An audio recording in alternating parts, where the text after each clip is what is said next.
Edgar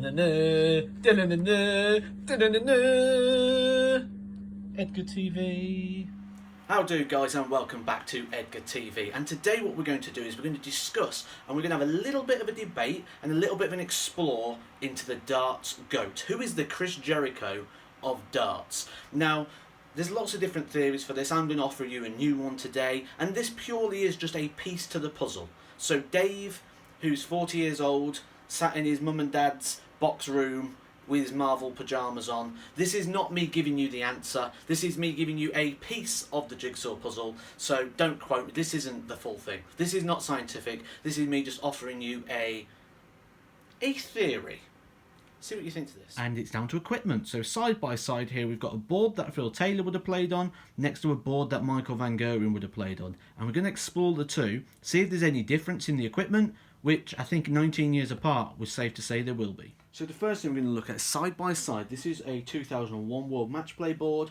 This is the board that Michael Van Gerwen, not the exact one, but it'll be a board like Michael Van Gerwen played on the last time he won the World Match Play.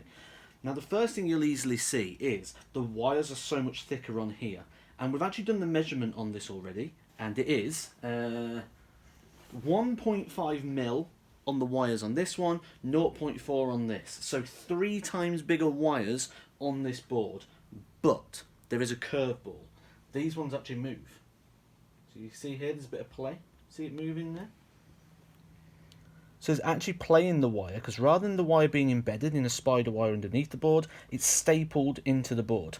So there's a little bit of play and movement in the wire. So although there might be increased bounce outs because of the thickness, it might be different because this doesn't move, where these ones do.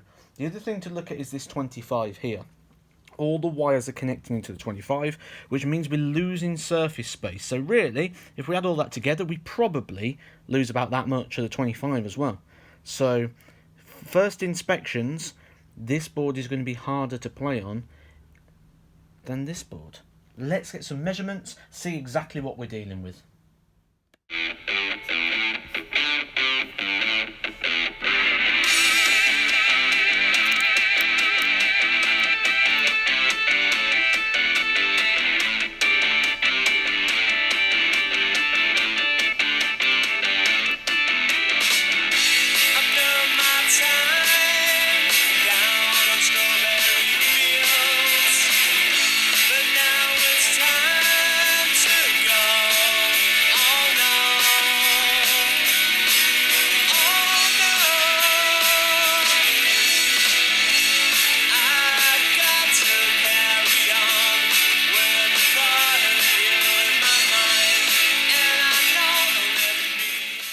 So here are the totals. Now you just saw a little tiny snippet of it there because it'd be boring to watch that whole thing. So just to point it out there to Dave.